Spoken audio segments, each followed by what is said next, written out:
தேமுதிக பெண் எம்எல்ஏ சாந்தி புதனன்று முதல்வர் ஜெயலலிதாவை நேரில் சந்தித்து பேசினார்.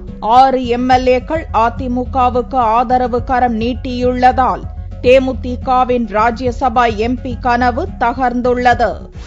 கடந்த சட்டசபை தேர்தலில் கூட்டணி வைத்து ஆட்சியை பிடித்த அதிமுகவும் எதிர்க்கட்சி அந்தஸ்தை பிடித்த தேமுதிகவும் உள்ளாட்சி தேர்தலிலிருந்து தனித்தனியாக களமிறங்கின.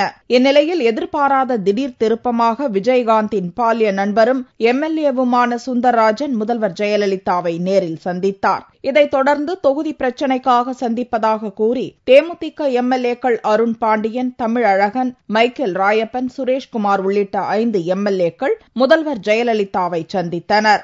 அதிமுக ஆதரவு எம்எல்ஏக்களாக 5 தேமுதிக எம்எல்ஏக்களும் செயல்பட்டு வருகின்றனர். இந்நிலையில் தேமுதிக பெண் எம்எல்ஏவான சாந்தி புதனன்று முதல்வர் ஜெயலலிதாவை தலைமைச் செயலகத்தில் நேரில் சந்தித்தார். தொகுதி பிரச்சினைக்காகவே முதல்வரை சந்தித்ததாக சாந்தி தெரிவித்தார். நான் என் தொகுதி மக்களுடைய கோரிக்கைகளை முன்வைத்து தமிழ்நாடு முதலமைச்சர் புரட்சி தலைவி அம்மா அவர்களிடத்திலே மக்களுக்காக கோரிக்கை மனை கொடுத்து வந்திருக்கின்றேன்.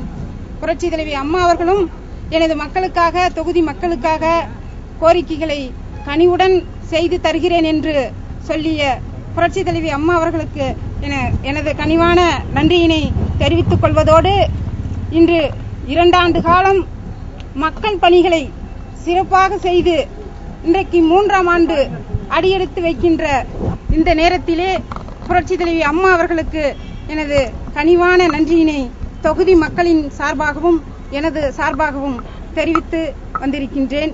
தேமுதிகவில் மொத்தம் 29 எம்எல்ஏக்கள் இருந்தனர். தற்போது ஜெயலலிதா ஆதரவாளர்களாக 6 பேர் மாறியிருப்பதைத் தொடர்ந்து சட்டசபையில் தேமுதிகவின் பலம் 23ஆக குறைந்துள்ளது. தேமுதிகவைச் சேர்ந்த மேலும் சில எம்எல்ஏக்கள் முதல்வர் ஜெயலலிதாவை சந்திப்பார்கள் என்றும் கூறப்படுகிறது.